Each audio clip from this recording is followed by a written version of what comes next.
Today we'll be taking a look at the spiritual successor to the OG NCASE M1. I picked up the silver angled variant for $215 USD, minus optional extras such as the vertical GPU kit, OG feet and front panel I/O cover, which are sold separately. The case is also available in a black and rounded variant and comes flat packed. I won't be covering the full case assembly in today's video due to the number of layout options available. I'll mostly be focusing on the flipped layout, which has the GPU up top, commonly referred to as inverted layout, and air cooling. This performed the best for mATX setups and a close second for ITX, only being outpaced by a 280mm EIO.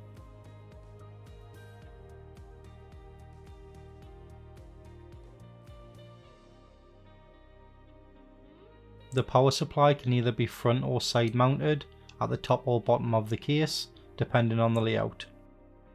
While using an mATX motherboard, you'll be limited to front PSU installation only.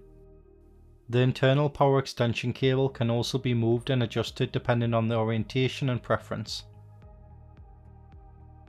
For the ITX system, I'm using an Asus ROG Strix B650EI gaming Wi-Fi motherboard and a Ryzen 7 7800X3D. The motherboard height can be adjusted higher or lower depending on your needs and preferences.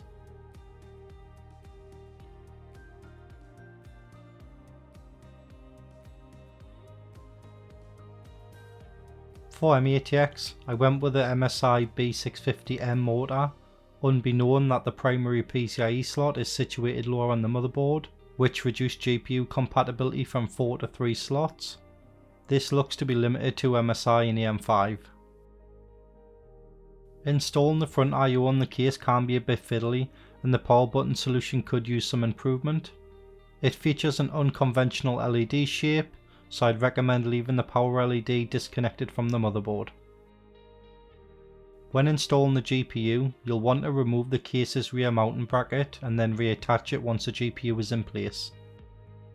You'll also be limited to vertical GPU layout for most RTX 4080s and pretty much all 4090 models due to the PCIe cable clearance issues. NCASE is working on a potential solution for installing an RTX 4080 and 4090 Founders Edition models in reference layouts, with use of Corsair's 180-degree power bridge and some minor case tweaks. This should be implemented in version 1.1. You can find a link to the SFF Guru's Discord in the video description for the latest information. The vertical GPU layout is also not compatible with mATX motherboards or air cooling, sort of.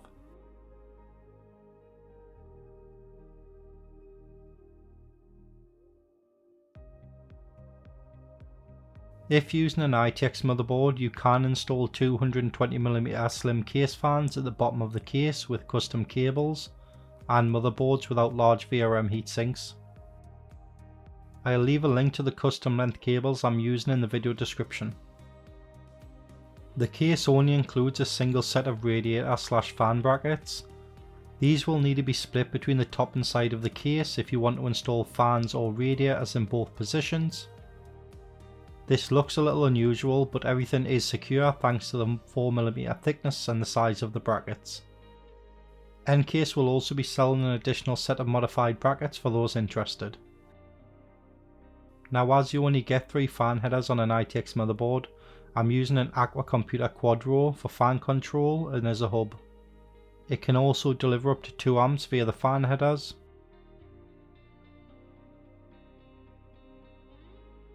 It's worth noting that when using 135mm tall air coolers, you won't be able to install the fan brackets directly above the cooler without causing the side panel to bulge. You should also be aware that this could impact overall clearance for GPU PCIe cables.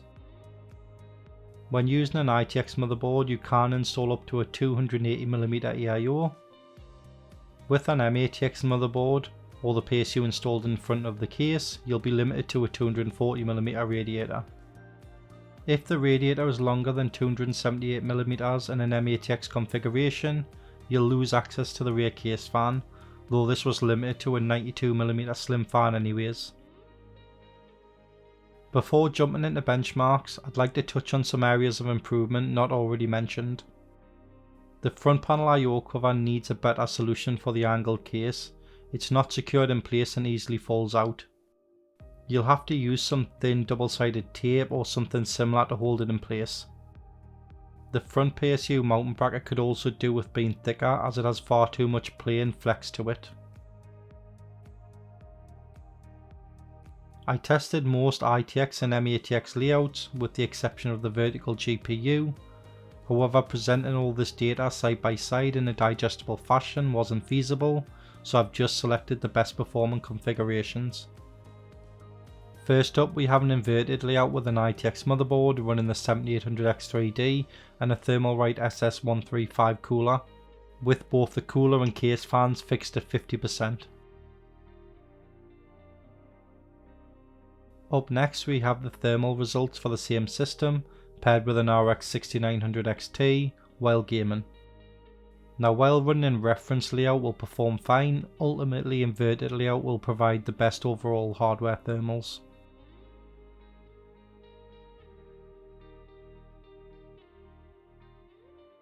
Finally, for ITX, I tested a side mounted 280mm EIO with the fan set to exhaust, which provided the best overall temperatures. This configuration will be especially effective for higher end CPUs. You could also run the fans as intake if you wish, at the cost of GPU thermals.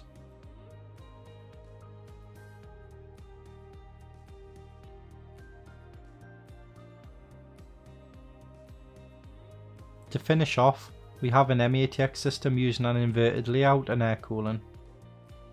I also tested a 240mm EIO, which performed poorly with the fan set to exhaust, reaching 90C in a CPU only workload, while only reaching 73C with the fan set to intake. For reference, running an air-cooled system in a standard reference layout reached 76C for the CPU and 77C on the GPU during gaming.